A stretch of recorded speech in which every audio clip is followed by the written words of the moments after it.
Hana mến chào cô bác, anh chị và các bạn. Bò nướng lá lốt là một món hầu như ai cũng thích vì hương vị đặc trưng của món ăn. Hôm nay Hana xin chia sẻ với cả nhà mình thêm một món làm từ lá lốt, đó là nem nướng lá lốt. Món này rất thích hợp cho những ai không thích hoặc là không ăn được thịt bò. Nếu cô bác, anh chị và các bạn thích, xin mời vào bếp làm cùng với Hana nhé. Để chuẩn bị phần nem nướng thì không thể thiếu thịt heo. Hana sử dụng 600g thịt heo. Thịt heo này Hana sử dụng thịt đùi. Cô bác, anh chị và các bạn có thể sử dụng bất cứ loại thịt nào mình thích. Sau khi rửa sạch, mình sẽ lấy khăn giấy thấm cho thật là khô. Và mình sẽ cắt nhỏ. Sau đó mình sẽ đem xay nhuyễn. Cô bác, anh chị và các bạn mình không có máy xay thì mình có thể băm cũng được.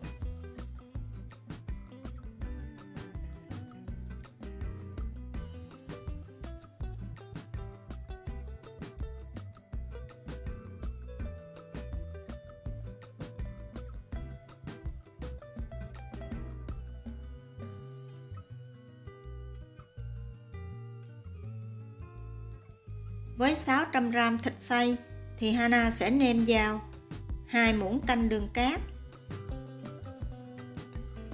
1 muỗng canh gia vị bột xá xíu, 1/2 muỗng canh nước mắm,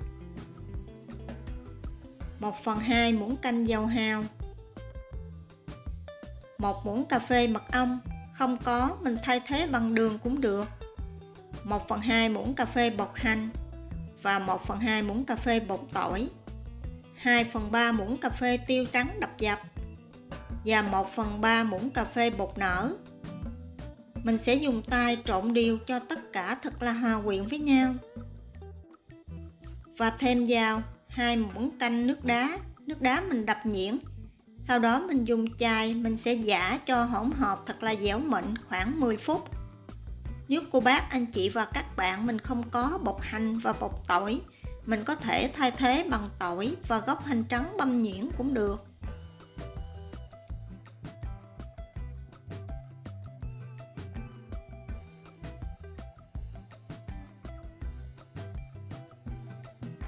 Thịt sau khi giã được 10 phút thì rất là dẻo.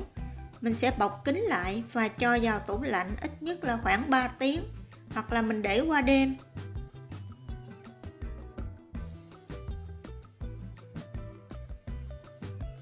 Đây là vườn lá lốt của Hana. Lá lốt này mình mua ăn ở ngoài shop. Sau đó mình lấy cành, pha đất bùn mình găm vào. Mình để như vậy, khi nào ra rễ thì mình đem xuống đất mình trồng. Rất là dễ. Lá lốt mình sẽ đem rửa thật sạch để cho ráo. Trước khi gói mình sẽ vũ nước thêm một lần nữa cho thật là khô.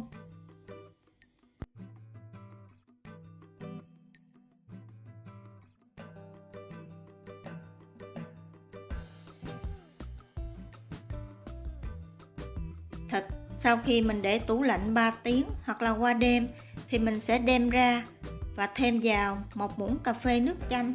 Nước chanh giúp cho phần nước thịt tiết ra khi mình chiên không bị đen dầu và phần thịt không bị đen. Mình sẽ dùng tay trộn đều phần nước chanh và thịt lại và bắt đầu chuẩn bị gói. Để gói nem được đều và đẹp thì mình sẽ đặt mặt bóng xuống phía dưới và gấp hai bên mép lá vào. Thêm một ít thịt lên trên và mình gói lại.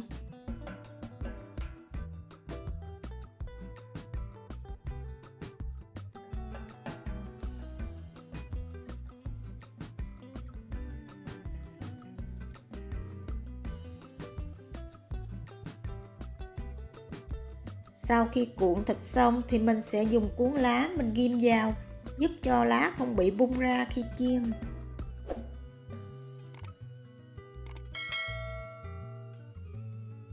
Mình sẽ tiếp tục làm như vậy cho tới hết.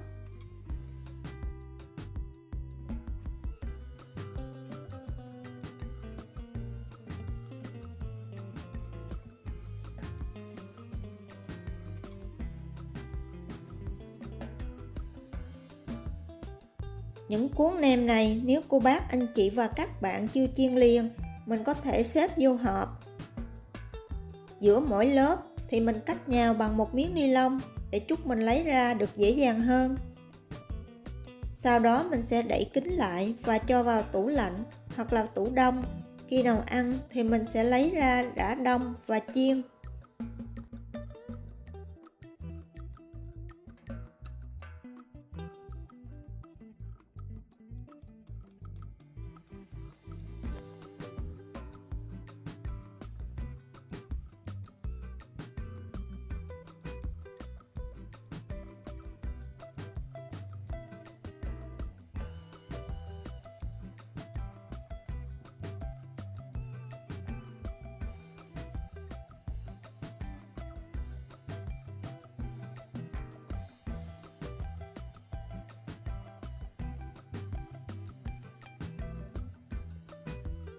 Để chiên phần nem này, Hana đun nóng khoảng 2 muỗng canh dầu ăn.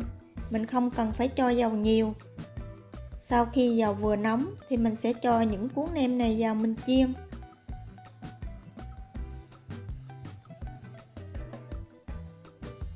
Cô bác, anh chị và các bạn, mình sẽ để ở lửa vừa và nhỏ cho những cuốn nem này nó chín từ từ.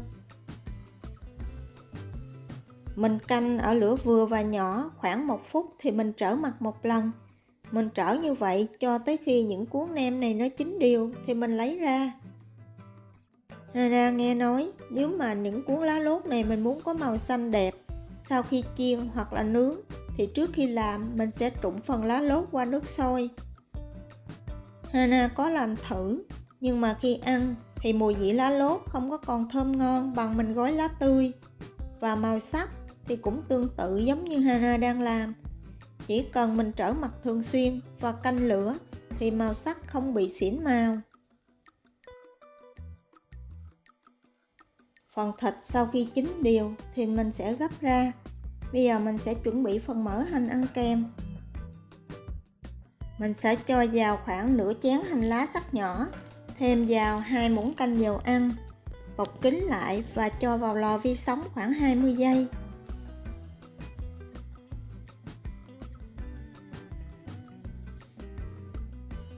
Hana hay nấu nước mắm theo tỷ lệ 1 nước mắm, 1 đường, 1,5 nước. Sau đó mình đun sôi và để cho nguội, cho vào hũ, cất vào tủ lạnh. Khi ăn thì mình chỉ cần lấy ra, thêm một ít nước chanh vào và một ít ớt, vừa nhanh vừa tiện lợi.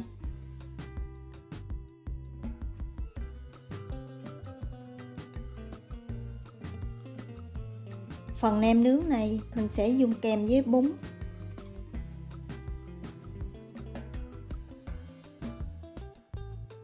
Rau sống.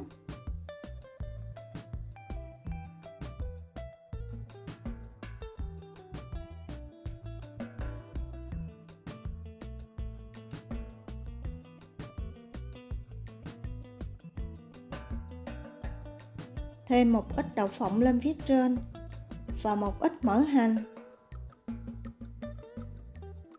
Đồ chua ăn kèm thì Hana sử dụng su su. Su su này Hana có chia sẻ rồi. Hana không thích ăn củ cải trắng và củ cải đỏ ngâm chua vì mình để lâu khi mở tủ lạnh ra rất là nặng mùi. Và đặc biệt nhà Hana trong mỗi bữa ăn không thể thiếu gừng. Gừng giúp cho ngon miệng hơn và giảm cảm giác đầy bụng khó tiêu. Vậy là Hana vừa chia sẻ với cô bác, anh chị và các bạn thêm một món ăn cho gia đình của mình vào dịp cuối tuần hoặc là dịp lễ Tết. Có rất là nhiều món ăn Hana muốn chia sẻ với cô bác, anh chị và các bạn, nên Hana sẽ tăng thời gian lên clip. Một tuần Hana xin chia sẻ 2 ngày, vào thứ Ba và thứ Sáu. Cô bác, anh chị và các bạn nhớ theo dõi và ủng hộ Hana nhé. Nếu thích những gì Hana chia sẻ, nhớ đăng ký ủng hộ kênh của Hana. Hana cảm ơn cô bác, anh chị và các bạn rất nhiều. Hana kính chúc cô bác, anh chị và các bạn nhiều sức khỏe, nhiều niềm vui và nhiều thành công trong cuộc sống. Hana xin chào tạm biệt và hẹn gặp lại lần sau.